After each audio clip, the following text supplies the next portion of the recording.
On considère la fonction f définie par f de x qui est égal à x au carré moins x plus 1.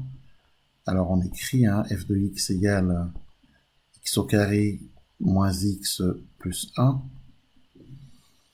La première question de cet exercice, on demande de déterminer les coordonnées du point A d'abscisse 2 de la courbe C représentant la fonction f. Alors ce qu'il faut penser, c'est que le point A appartient à la courbe C. Donc, pour déterminer les coordonnées du point A, sachant que l'abscisse du point A est égale à 2, on va rechercher l'ordonnée du point A en calculant f de 2. Alors, calculons donc f de 2. f de 2, ordonnée du point A, est donc égale à 2 au carré. Je rappelle que l'abscisse du point A est égale à 2, 2 au carré moins 2 plus 1. f de 2 est égal à 4 moins 2 plus 1. Évidemment, 4 moins 2, c'est égal à 2. Et 2 plus 1 est égal à 3. Voilà, f de 2 est égal à 3. On en déduit que le point A a pour coordonnées 2, 3. Ainsi, le point A pour coordonnées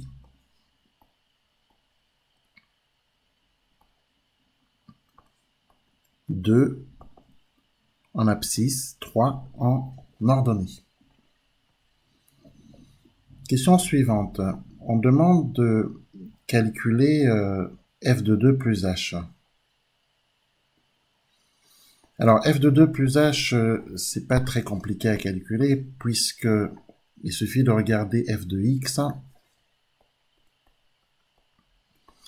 et de remplacer dans f de x les x par 2 plus h, en imaginant que ici, dans f de x, on va remplacer la variable x par 2 plus h, tout simplement.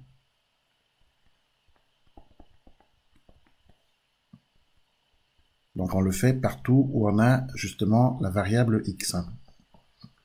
Et donc de cette façon, on pourra écrire que f de 2 plus h est égal à 2 plus h le tout au carré, identité remarquable, moins, entre parenthèses, 2 plus h plus 1. Eh bien, c'est ce qu'on va écrire.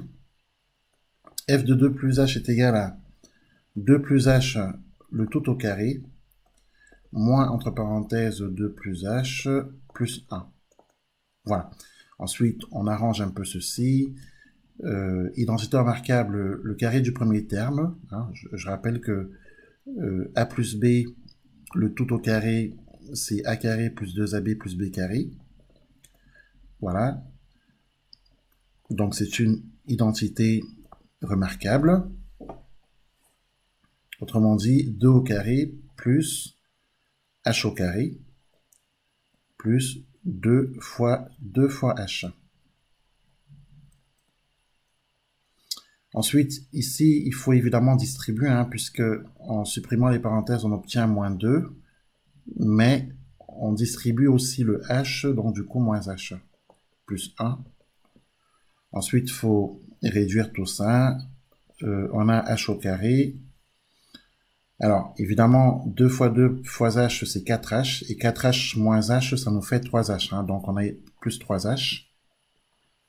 Je rappelle qu'on a déjà établi h au carré. 2 au carré, c'est égal à 4.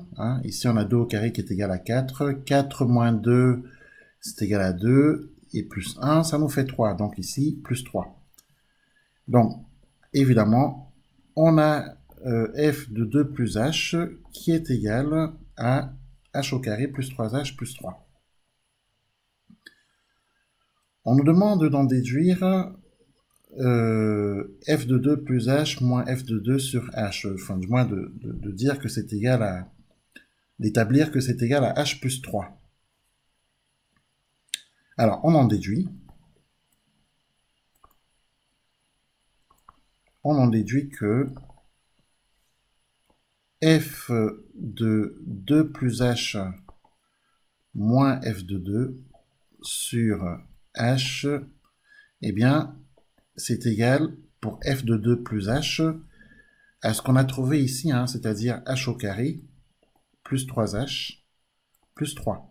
Moins f de 2, je rappelle que f de 2, on l'a trouvé plus haut, puisque plus haut, on avait calculé f de 2, et on avait trouvé qu'f de 2 est égal à 3. Donc on va remplacer f de 2 par 3, donc moins 3 du coup, divisé par h. Et pensons que 3 moins 3, ça fait 0. Et donc, on obtient en effet h au carré plus 3h sur h. On peut même factoriser par h, hein, le numérateur, puisque si l'on met h en facteur, on obtient h facteur de h plus 3 divisé par h. Et comme h tend vers 0, ou si vous préférez, comme h est différent de 0, on peut se débarrasser des deux h qui sont là. Hein. Donc, rappelons que h est différent de 0, d'où le résultat h plus 3. Eh bien, on vient d'établir que f de 2 plus h moins f de 2 sur h est égal à h plus 3. Dans la troisième question de cet exercice, on nous demande de justifier que la fonction f est dérivable en 2, et on nous demande de donner la valeur de f' de 2. Alors, pour établir que la fonction f est dérivable en 2, il faudrait que l'on vérifie que la limite du taux de variation d'accroissement de la fonction f entre 2 et 2 plus h, que cette limite est égale à un nombre réel. Alors, d'après nos résultats, on peut penser que lorsque h tend vers 0, hein, puisqu'on est bien d'accord que h tend vers 0, lorsque h tend vers 0, h plus 3 tend vers 3. Et par conséquent, la limite quand h tend vers 0 de f de 2 plus h moins f de 2 moins f de 2 sur h tend également vers 3. Alors on pourrait écrire ceci. On pourrait écrire...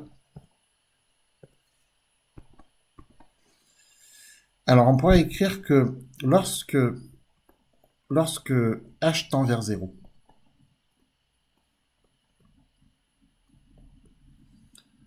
on a effectivement h plus 3 qui tend vers 3, puisque h plus 3 tend vers 0 plus 3, donc h plus 3 tend vers 3.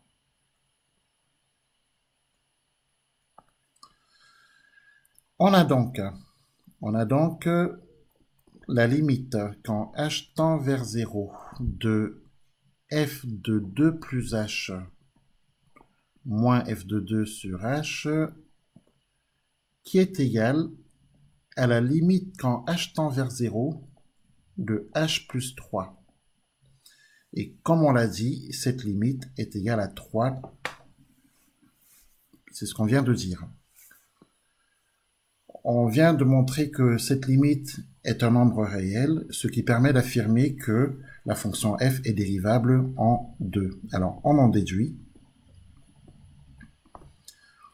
d'après le cours que la fonction f est dérivable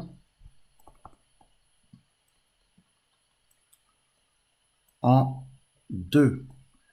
Et f' de 2, coefficient directeur de la fonction f, coefficient directeur de la tangente à la courbe de la fonction f au point d'abscisse 2, est égal effectivement au résultat qu'on vient de trouver, c'est-à-dire à 3.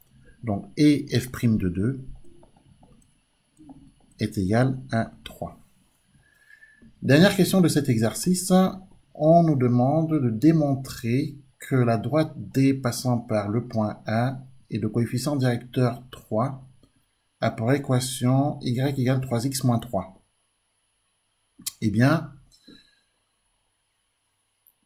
il faut penser, puisque la droite D a pour coefficient directeur 3, on peut penser qu'elle a une équation de la forme y égale 3x plus b. Eh bien, c'est ce qu'on va écrire. Alors, la droite D a une équation. Non, la droite D a pour coefficient directeur. Alors, on corrige, la droite D a pour coefficient directeur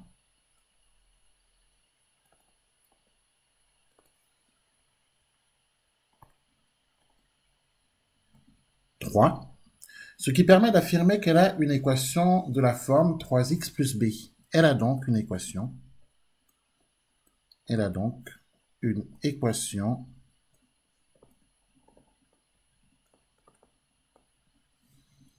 de la forme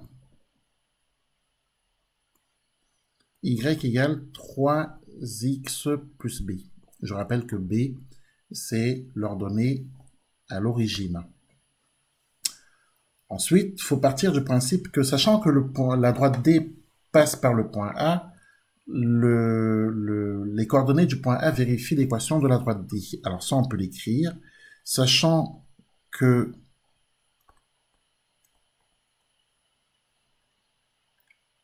D, donc la droite D, passe par le point A. Les coordonnées de D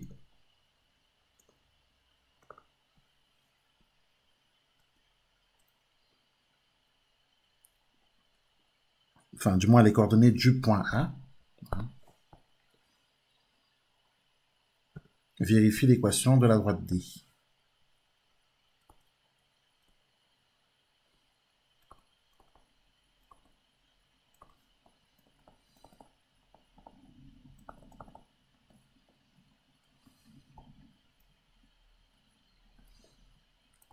Alors, d'où YA est égal à 3XA plus B. Je rappelle que YA est égal à 3, que XA est égal à 2, et on a donc 3 qui est égal à 6 plus B, et cela nous permet, on va donc pouvoir trouver B. On en déduit que B est égal à 3 moins 6, donc B est égal à moins 3.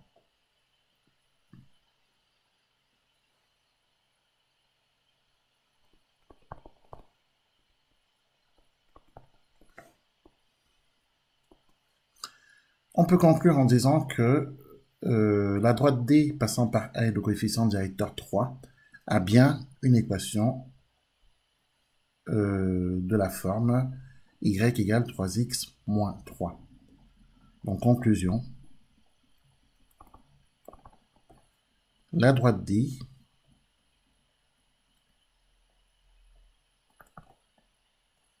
passant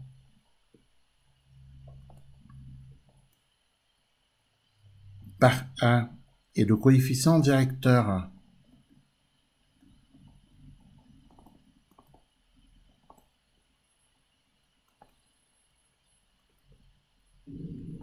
3 a pour équation